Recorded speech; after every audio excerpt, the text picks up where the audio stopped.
First off, I'm just going to say that this is in no way, shape, or form affiliated with Cisco in any sort of way. That way, if this ever makes it into somebody's hands that's like, I'm going to sue that motherfucker, I have some sort of disclaimer.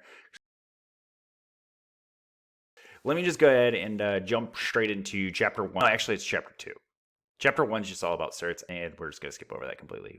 Who gives a shit? So Chapter 2 starts out with the software development lifecycle. And this was developed because of cowboy coding. Cowboy coding is where somebody just has a project or has something that they want to accomplish. They don't even think about it. They're like, I'm just going to start writing the code. It's like the approach that I'm taking to making this series. In order to solve for this, they came up with something called the software development lifecycle.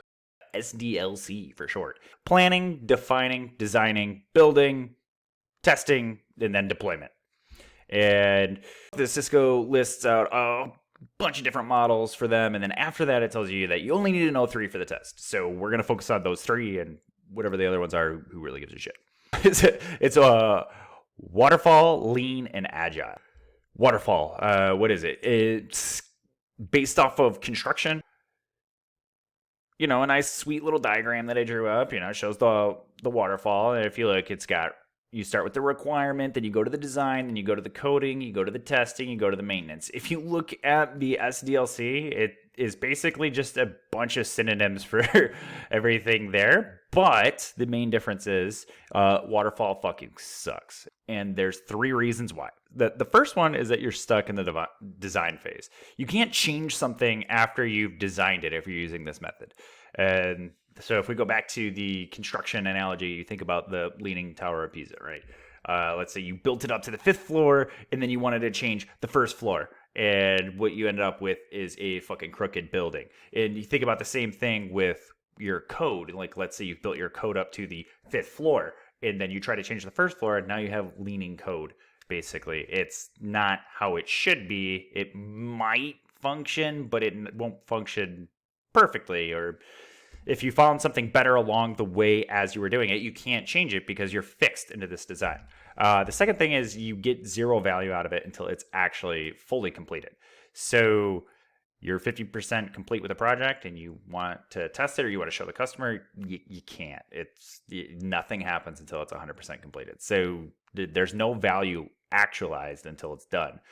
And then the last thing is that it messes with your quality because it takes so much time.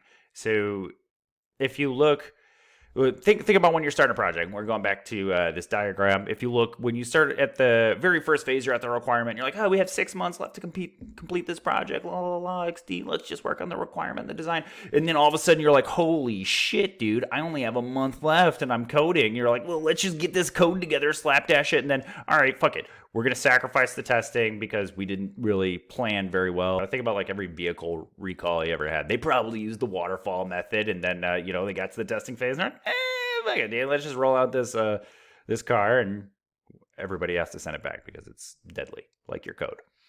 All right, the next method we're going to go into is lean. But there's 3 main focuses of the lean method. The elimination of waste. If it doesn't have value, you're going to fucking delete it. Just in time is the next one, and that's you don't want to make something unless somebody's going to buy it. Then the last one is continuous improvement. Basically, when you fail, you actually learn a lesson from it. It's kind of weird that that's in lean, and they're saying like, if you're using the waterfall method, you're just like, well, fuck it, we failed. And then the last one they want you to focus on, as far as the book goes, is Agile. Basically, the lean method came to software, and then Agile was born. Agile has 12 principles, and I thought of them like the 12 commandments of the corporate coding gods. Number 1, early and continuous delivery of software equals happy customers.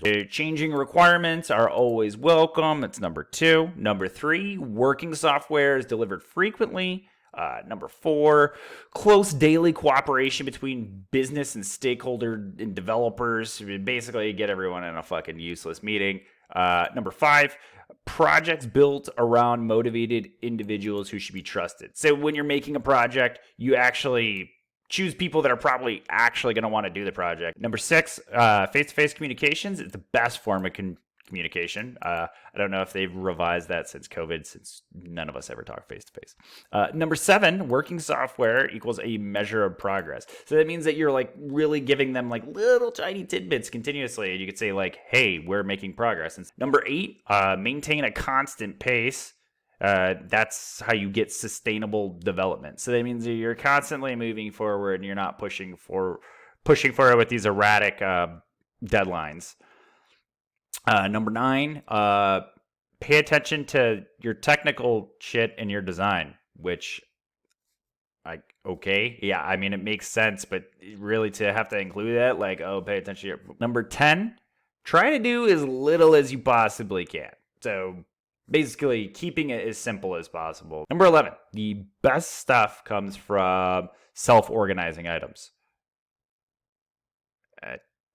I don't know what that means. All right, number 12. A team should look at what they're doing and ask themselves, is this garbage? Is my life a lie? Is the project shit? Basically, you need to be self-evaluating everything that you're doing, the project as a whole, all the pieces of the project as you go along. Alrighty, moving into the next section. Basically, in Agile, you break everything down into sprints. They call them sprints. And what a sprint is little pieces at a time. And then that way you have something to show, like, I completed this functionality. You show it to the customer, you say, look, we made this button. You push this button and it goes, ooh, or whatever. It does some sort of functionality that is actually usable. Software development lifecycle.